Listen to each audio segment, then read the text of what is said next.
नमस्कार, मैं ज्योतिषाचार्य आशा त्यागी आज आपके सामने सावन मास की शिवरात्रि का शुभ मुहूर्त और उस दिन किए जाने वाले उपायों के बारे में जानकारी लेकर आपके सामने प्रस्तुत हूँ।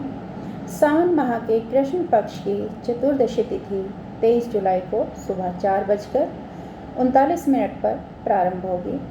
24 जुलाई को देर रात 2:28 पर सावन मास के कृष्ण पक्ष की चतुर्दशी तिथि का समापन होगा। पूजा का समय 23 जुलाई को निशा काल में 12:07 से लेकर 12:48 तक है। पूजा का समय प्रदोष काल में शाम 7:17 से रात 9:53 तक रहेगा। दूसरे प्रहर में पूजा समय रात 9:53 से लेकर रात 12:28 तक है। तीसरे प्रहर में पूजा समय रात 12:28 से देर रात 3:03 तक है। सावन की शिवरात्रि का पूजा मुहूर्त निशिताकाल पूजा समय 12:07 AM से 12:48 AM जुलाई 24 जुलाई को शिवरात्रि का पारण समय 5:38 AM।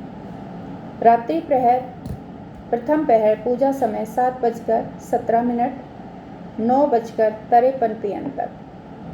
रात्रि द्वितीय प्रहर 9:53 से 12:28 AM तक।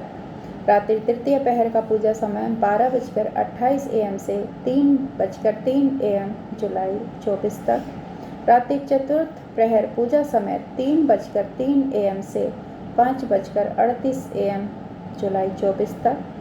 चतुर्दशी तिथि का जो प्रारंभ है वो जुलाई 23, 2025 को 4:39 AM पर प्रारंभ हो जाएगा। चतुर्दशी तिथि समाप्त होगी जुलाई 24, 2025 को 2:28 AM पर।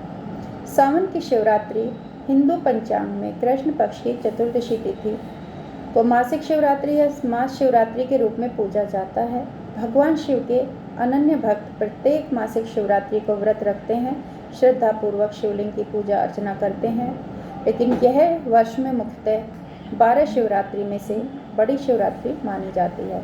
श्रावण मास में आने वाली शिवरात्रि को श्रावण शिवरात्रि कहते हैं। वैसे तो श्रावण का पूरा महीना ही भगवान शिव को समर्पित है और उनकी पूजा करने के लिए शुभ है, अतः श्रावण महीने में आने वाली शिवरात्रि को अत्यधिक शुभ माना जाता है।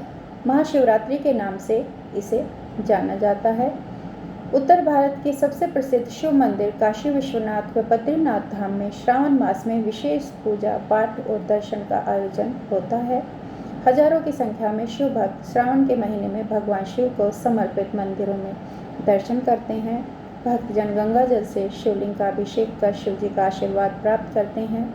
सावन शिवरात्रि उत्तर भारतीय राज्यों में पूर्णिमा पंचांग का अनुसरण किया जाता है, जहाँ पर जैसे उत्तराखंड, राजस्थान, उत्तर प्रदेश, मध्य प्रदेश, पंजाब, हिमाचल प्रदेश, बिहार, छत्तीसगढ़ व झारखंड में अधिक प्रचलित है। उन राज्यों में जहाँ अमांत पंचांग का पालन किया जाता है, जैसे आंध्र प्रदेश, तेलंगाना, गोवा, महाराष्ट्र, कर्नाटक, गुजरात व तमिलनाडु में सावन शिवरात्रि को आषाढ़ शिवरात्रि के रूप में भी जाना जाता है।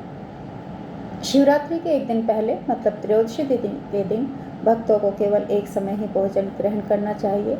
शिवरात्रि के दिन सुबह नित्य कर्म करने के पश्चात भक्तजनों को पूरे दिन के व्रत का संकल्प लेना चाहिए। संकल्प के दौरान भक्तों को मन ही मन अपनी प्रतिज्ञा दोहरानी चाहिए और भगवान शिव को व्रत करने के लिए निर्विघ्न रूप से पूर्ण रूप से करने का आशीर्वाद मांगना चाहिए।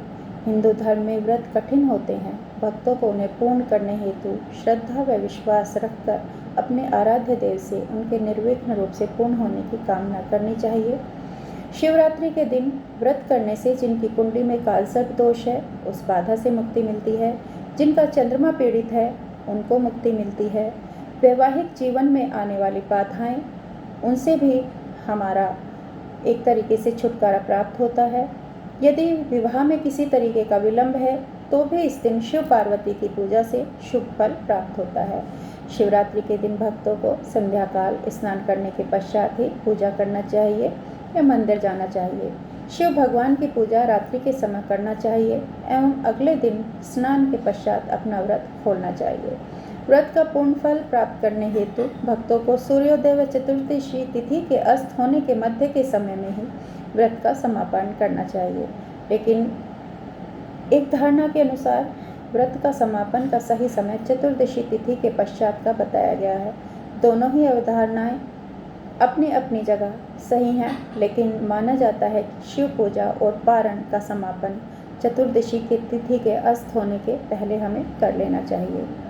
शिवलिंग पर अभिषेक करने के अलग अलग महत्व हैं, लेकिन इस दिन रुद्राभिषेक करने का एक अलग ही महत्व है। गंगा से लोग जल लेकर आते हैं, कांवड़ लेकर आते हैं बहुत दूर दूर से, और अपनी मनोकामना सिद्धि के लिए शिव जी को गंगा का जल अर्पित करते हैं। यदि आप गंगा जल नहीं ला पा रहे हैं तो बारिश का मौसम है, वर्षा ऋतु का जल आपने कहीं एकत्र किया होगा, उसमें आंवले का रस मिलाकर यदि शिवलिंग पर अभिषेक किया जाए तो वो बहुत शुभ फलदायी होता है। विवाह में आने वाली बाधाओं के लिए ये एक तरीके से रास्ते जो भी बंद हैं हमारे वो खोल देता है, मुक्ति के द्वार खोल देता है, और विवाह संबंधी जो भी अड़चनें हमारे जीवन में आ रही हैं उनको दूर करता है। इसके अलावा दही और शहद से अभिषेक करने पर हमारे जीवन में सुख समृद्धि का वास होता है। गन्ने का रस अर्पित करने से, यानी गन्ने के रस से अभिषेक करने से हमारे जीवन में लक्ष्मी की प्राप्ति होती है। आंवले का रस चढ़ाने से भी माँ लक्ष्मी की कृपा हम पर बनी रहती है। काले तिल अर्पित करने से राहु केतु का शमन होता है। दूर्वा से या दूर्वा घास के रस से अर्पित करने से या अभिषेक करने से जीवन में अगर कोई बीमारी या आयु को कहीं खतरा है तो उसमें आयु वृद्धि करती है। संतान प्राप्ति के लिए भी इसका उपाय किया जा सकता है, क्योंकि दूर्वा को वंश वृद्धि का सूचक माना गया है।